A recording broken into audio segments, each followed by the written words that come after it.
നമസ്കാരം, ഞാൻ ദിനേശ് സൗപർണിക. നമ്മളുടെ അഡീനിയം വീഡിയോയിലെ നല്ലൊരു ടിപ്പ് നിങ്ങൾക്ക് പറഞ്ഞു തരികയാണ് കേട്ടോ. കഴിഞ്ഞ ദിവസം വന്ന ഒരു മെസ്സേജ് ഉണ്ടായിരുന്നു. നമ്മൾ ഈ അഡീനിയത്തിൻ്റെ മണ്ണൊരുക്കലുമായി ബന്ധപ്പെട്ടൊരു വീഡിയോ ഇട്ടപ്പോൾ ഒരാൾ അയച്ച മെസ്സേജാണ്. അവരുടെ ചെടിയിൽ ധാരാളം മുട്ട് വരുന്നുണ്ട്. മുട്ട് പൂർണ്ണമായിട്ടും വിരിയുന്നില്ല, ഒക്കെ കൊഴിഞ്ഞു പോവുകയാണെന്നുള്ളത്. എന്താണ് അതിന് റീസൺ നമുക്ക് നോക്കാം. ഇപ്പോൾ ഈ സമയത്ത് എന്തായാലും മുട്ട് വന്ന് തുടങ്ങുന്ന സമയം, മഴ കഴിഞ്ഞ് ആ ചൂടിലേക്ക് പോവുകയാണ്. ഇപ്പോൾ ചെടിക്ക് ന്യൂട്രിയൻ്റ് ഒന്നും ഉണ്ടാവില്ല. അപ്പം നിങ്ങൾ ഒരു ന്യൂട്രിയൻറ്റും കൊടുക്കാതിരിക്കുന്ന ഒരു അവസ്ഥയിലാണെങ്കിൽ മുട്ട് വരും.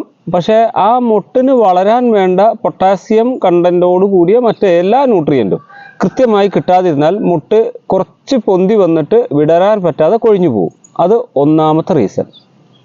നിങ്ങൾ അങ്ങനെയാണോ എന്ന് പരിശോധിക്കുക. രണ്ടാമത്തെ ഒരു കാര്യം എന്ന് പറഞ്ഞത്, നമുക്ക് ഈ മുട്ട് വരുന്ന സമയത്ത് നമ്മളെല്ലാവരും ചെയ്യണം. മുട്ട് ഇങ്ങനെ തുടങ്ങിയാൽ നമ്മൾ വിളിച്ചു പറയും, വാങ്ങിയ ആളുകളോടോ അല്ലെങ്കിൽ സുഹൃത്തുക്കളോ, അഡീനിയത്തിൽ നല്ല മുട്ടൊക്കെ വരുന്നുണ്ട് എന്ന് പറയും. ആ പറച്ചിലോട് കൂടി നമ്മൾ ഈ അഡീനിയത്തിൻ്റെ അടുത്തേക്ക് പോകുന്നില്ല. നമ്മളിപ്പോൾ ഉദാഹരണത്തിന് ഇപ്പോൾ ഇതിൽ കാണുന്ന ഈ ചെറിയ മുട്ട് വിരിയാൻ തുടങ്ങുക, ചെറിയ മുട്ട് ഇങ്ങനെ സ്റ്റാർട്ട് ചെയ്തിട്ടുള്ളൂ, വളരെ ചെറുതായിട്ടുള്ളൂ. ഈ അവസ്ഥയിൽ ആ മുട്ടിൻ്റെ ആ പെറ്റലുകളായിട്ട് വരുന്നത്, അതിൻ്റെ എന്താ പറയുക, കോൺ പോലെ വരുന്ന ഭാഗങ്ങളൊക്കെ വളരെ സോഫ്റ്റായിട്ട് ഇങ്ങനെ തുടങ്ങുന്നുള്ളൂ. വാട്ടർ കണ്ടന്റ് വളരെ കൂടിയ അവസ്ഥയിലായിരിക്കും ആ മുട്ടിൻ്റെ ഭാഗങ്ങളൊക്കെ. നമ്മൾ ഈ മുട്ട് വരുന്നു എന്ന് കണ്ടു കഴിഞ്ഞാൽ പിന്നെ ഈ ചെടിയുടെ അടുത്തേക്ക് വരുന്നില്ല. ഈ അവസ്ഥ ഈ പ്രാണികൾക്ക്, നീരൂറ്റി കുടിക്കുന്ന പ്രാണികൾക്ക് വളരെ ഇഷ്ടമാണ്. കാരണം മുട്ട് വരാൻ തുടങ്ങുന്ന അവസ്ഥയിൽ അതിൻ്റെ മുട്ടിൻ്റെ പെറ്റലായിട്ട് രൂപപ്പെടുന്ന ഭാഗങ്ങളിൽ നിന്നും ആ മുട്ട പൂവായി വരാനുള്ള ആ ഭാഗങ്ങളിലെ നെർവുകൾ പോലുള്ള ഭാഗങ്ങളിൽ നിന്നും ഒക്കെ നീരൂറ്റി കുടിക്കാൻ പ്രാണികൾക്ക് നല്ല ഇഷ്ടമാണ്.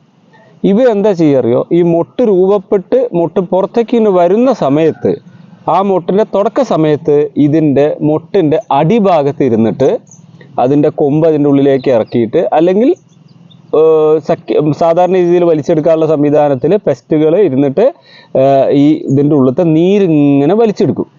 ഇത് നമ്മളറിയുന്നില്ല. കാരണം മുട്ടിട്ടു, ഇനി കുറച്ച് ദിവസം കഴിഞ്ഞാൽ പൂ വിരിയില്ലോ എന്നുള്ള സന്തോഷത്തിൽ പൂ കാണാനാ പിന്നെ വരിക. അപ്പം ഞാൻ പറയുന്നത്, ഈ മുട്ടിൻ്റെ തുടക്ക സമയത്ത് ഈ പ്രാണികൾ അവിടെ ഇരുന്ന് നീരൂറ്റി കുടിച്ചു കഴിഞ്ഞാൽ ഈ മുട്ട് നീളം വരും. പക്ഷേ ഒരിക്കലും അതിന് വിരിയാൻ പറ്റില്ല. അതും നീര് മുഴുവനും സക്കിങ് പെസ്റ്റുകൾ ഊറ്റി കുടിച്ചിട്ടുണ്ടായിരിക്കും. എന്നിട്ട് ആ മുട്ടിങ്ങനെ പൊന്തി നീളത്തിൽ വന്നിങ്ങനെ നിൽക്കും. നീളത്തിൽ വന്ന് നിന്നിട്ട് മുട്ടിൻ്റെ അടുത്ത സ്റ്റേജ് എന്ന് പറഞ്ഞത് വിരിയലാണ്, പെറ്റൽസ് വിരിയലാണ്. പെറ്റൽസ് വിരിയാൻ പറ്റില്ല. കാരണം ആ പെറ്റൽസിൻ്റെ വിരിയാനുള്ള ആരോഗ്യം ഈ മുഴുവൻ, അതിൻ്റെ ലിക്വിഡ് മുഴുവൻ ഈ പെസ്റ്റ് നീരൂറ്റി കുടിച്ചു കഴിഞ്ഞു. അപ്പോൾ ആ പെറ്റലുകൾക്ക് മുട്ടിന് പൂർണ്ണമായിട്ടും ഇങ്ങനെ വിരിയാൻ പറ്റാതെ അങ്ങനെ തന്നെ ഇങ്ങനെ നിൽക്കും. അങ്ങനെ നിന്നിട്ട് അതിന് വിരിയാൻ പറ്റാത്ത അവസ്ഥയിൽ അതിന് ക്ഷതം സംഭവിക്കുക. അതിൻ്റെ നീര് മുഴുവൻ പോയത് കാരണം പിന്നെ അതിനൊന്നും പറ്റാത്ത അവസ്ഥയിൽ അതിൻ്റെ മേലെ ഒരു ബ്രൗൺ കളറിൽ അടിയിലൊക്കെ ഇങ്ങനെ കുത്തുകൾ ഇങ്ങനെ കാണാം. ചിലപ്പോൾ ടോപ്പിലേക്ക് ബ്ലാക്ക് കുത്തുകളും കാണാം. എന്നിട്ട് അത് അങ്ങനെ നിന്ന് കുറേ ദിവസം മുട്ടിങ്ങനെ വിരിയാൻ വേണ്ടി ഇങ്ങനെ നിൽക്കൂട്ടോ, പക്ഷെ വിരിയില്ല. അങ്ങനെ അത് കൊഴിഞ്ഞു പോകും. അപ്പോൾ ഈ സക്കിങ് പെസ്റ്റുകൾ വന്നു കഴിഞ്ഞാൽ നിങ്ങൾ മരുന്ന് കൃത്യമായി കൊടുക്കണം. സിമ്പിളായിട്ടുള്ള മരുന്ന്. ഒരു സ്പ്രേ പമ്പ് എടുക്കുക, അതിൽ സാധാരണ വെള്ളം എടുക്കുക. വെള്ളം മാത്രം കൊടുക്കാം, അല്ലെങ്കിൽ ഈ വെള്ളം എടുത്തതിന് ശേഷം നന്നായി പ്രഷർ കൊടുത്തതിന് ശേഷം ഈ മുട്ടിൻ്റെ സ്റ്റാർട്ടിങ് ഭാഗത്തേക്ക്, മുട്ട് തുടങ്ങി ഇങ്ങനെ പൊന്തി വരുന്നില്ലേ, ആ ഭാഗത്തേക്ക് വെള്ളം മാത്രം ഫോഴ്സിൽ ഈ പമ്പ് കൊണ്ട് ചീറ്റി കൊടുക്കുക. നന്നായിട്ട് ഫോഴ്സിൽ ചീറ്റുക. അതിൻ്റെ ഒരു നോസിലൊന്ന് അഡ്ജസ്റ്റ് ചെയ്ത് ജെറ്റ് പോലെയാക്കിയിട്ട് ഇങ്ങനെ ചീറ്റി കൊടുക്കുക. അപ്പോൾ ഒരാൾ എന്നോട് ചോദിച്ചു, ഇങ്ങനെ വെള്ളം ചീറ്റി കഴിഞ്ഞാൽ മുട്ടിൽ വെള്ളം കെട്ടിന്ന് ഫംഗസ് വരില്ലേ, എന്തിനാ അങ്ങനെ പറഞ്ഞത് എന്ന് ചോദിച്ചു. ഞാനൊരു ക്ലാസ് എടുക്കുമ്പോൾ അതിന് സമയമുണ്ട്. രാവിലെ നിങ്ങൾ ചെയ്യണം. രാവിലെ സമയം നിങ്ങൾ വെള്ളം ചീറ്റി കൊടുത്താൽ ഒരു 10 മണിയാകുമ്പോഴേക്കും ആ വെള്ളം സൂര്യപ്രകാശത്തിൽ വലിഞ്ഞു പോകും. ഈ ഫോഴ്സിൽ വെള്ളം ചീറ്റുമ്പോൾ അതിൻ്റെ അടിയിൽ പറ്റിപ്പിടിച്ചിരിക്കുന്ന സക്കിങ് പെസ്റ്റ് എല്ലാം തെറിച്ചു പോകും. ഒരു മെത്തേഡ് അത്. ഇനി കുറച്ചും കൂടി നല്ല രീതിയിൽ ചെയ്യുകയാണെങ്കിൽ, ഈ സ്പ്രെയറിലെ വെള്ളത്തിൽ നമ്മൾ 5 ml താഴെ ഒരു 2.5 ml ഹൈഡ്രജൻ പെറോക്സൈഡ് എടുക്കുക. ഈ വെള്ളത്തിലേക്ക് ഒഴിക്കുക. ജസ്റ്റ് അതായത് വെള്ളം എടുത്ത ഉടനെ തന്നെ ഹൈഡ്രജൻ പെറോക്സൈഡ് 2 ml ഒഴിച്ചതിന് ശേഷം 2.5 ml ഒഴിച്ചതിന് 1 ലിറ്ററിൽ 2.5 ml ഒഴിച്ചതിന് ശേഷം സ്പീഡിൽ പെട്ടെന്ന് ഇതിലേക്ക് ഫൈനായിട്ട് ഇങ്ങനെ സൈഡിലേക്ക് മെല്ലെ ഒന്ന് ഒറ്റ ചീറ്റൽ 1-2 പ്രാവശ്യം ഒന്ന് ചീറ്റി കൊടുക്കുക. അപ്പോൾ ആ ഒരു ഇത് കാരണം കൊണ്ടും നമ്മളെ ഈ സക്കിംഗ് പെസ്റ്റ് അവിടുന്ന് പോകും. മൂന്നാമത്തെ മെത്തേഡ് വേപ്പെണ്ണയും സോപ്പും കഞ്ഞിവെള്ളവും കൂടി നന്നായി മിക്സ് ചെയ്യുക. മിക്സ് ചെയ്ത ശേഷം ഇതിൻ്റെ മേലെ അടിച്ചു കൊടുക്കുക. അപ്പോൾ ഈ സക്കിംഗ് പെസ്റ്റിൻ്റെ മേലെ ഈ കഞ്ഞിവെള്ളത്തിൻ്റെ കൊഴുപ്പും വേപ്പെണ്ണയുടെ കീടനിയന്ത്രണത്തിൻ്റെയും സോപ്പിൻ്റെ ഒട്ടിപ്പിടിക്കാനുള്ള കഴിവൊക്കെ ഉപയോഗിച്ച് അതിങ്ങനെ ഒട്ടിപ്പിടിച്ച പെസ്റ്റ് ചാവും. ഇത് എപ്പോൾ ചെയ്യണം? നീരൂറ്റി കുടിക്കുന്ന പ്രാണികൾ വരുന്നത് മൊട്ട് തുടങ്ങുന്ന സമയത്താണ്.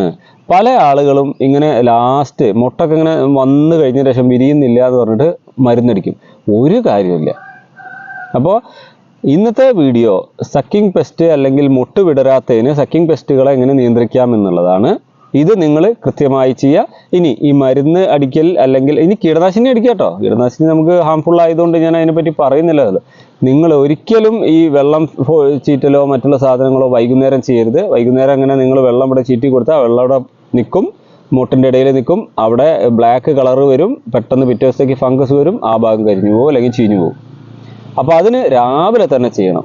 അപ്പോൾ ഇന്ന് മുതൽ നിങ്ങൾ ഈ പെസ്റ്റുകളുടെ അറ്റാക്ക് നിങ്ങൾക്ക് തോന്നുന്നുണ്ട് ഉണ്ടെങ്കിലും ഇല്ലെങ്കിലും ചെയ്തോളൂ. ഫോഴ്സിൽ വെറും വെള്ളം ചീറ്റി കൊടുത്താലും മതി. ഈ വീഡിയോ നിങ്ങൾക്ക് ഇൻഫോർമേറ്റീവായിട്ട് തോന്നുന്നുണ്ടെങ്കിൽ നിങ്ങളുടെ സുഹൃത്തുക്കളുടെ അടുത്തേക്ക് ഷെയർ ചെയ്യുക. അവരോട് നമ്മുടെ ചാനൽ സബ്സ്ക്രൈബ് ചെയ്യാൻ പറയുക. മറ്റൊരു കാര്യം കൂടി, വീഡിയോ കണ്ടു കഴിഞ്ഞാൽ നിങ്ങൾക്ക് ഗുണകരമാവുണ്ടെങ്കിൽ പറ്റുമെങ്കിൽ ഒന്ന് കമൻറ്റ് രേഖപ്പെടുത്തുക. ഇപ്പോൾ നമുക്ക് അല്ലെങ്കിൽ നിങ്ങൾക്കൊരു ക്വസ്റ്റ്യൻ വന്നാൽ പിന്നെ ഒറ്റ കാര്യമുള്ളൂ, എന്തെങ്കിലും ഡൗട്ടുള്ള ആളുകൾ യൂട്യൂബിൽ കമൻറ്റ് ചെയ്തതിന് ശേഷം കാത്തു നിൽക്കരുത്. എല്ലാ കമൻറ്റിനും മറുപടി പറയാനോ നമുക്ക് വിളിക്കാനോ ഒന്നും സമയമില്ല. അപ്പോൾ നിങ്ങൾക്ക് അങ്ങനെ എന്തെങ്കിലും കമൻറ്റ് രേഖപ്പെടുത്തിയിട്ട് മറുപടി കിട്ടിയില്ല എങ്കിൽ എൻ്റെ നമ്പർ എല്ലാ വീഡിയോയിലും കൊടുക്കുന്നുണ്ട്. നിങ്ങൾക്ക് വൈകുന്നേരം 4:30 ശേഷം വിളിച്ചാൽ ഞാൻ വിശദമായി പറഞ്ഞു തരാം കേട്ടോ. അപ്പോൾ അഡീനിയം കമ്മ്യൂണിറ്റിയിൽ നിങ്ങളുടെ ഉള്ള എല്ലാവരും നല്ല രീതിയിൽ അഡീനിയം വളർത്തുക. അടുത്ത വീഡിയോയ്ക്ക് വേണ്ടി കാത്തിരിക്കുക. Thank you.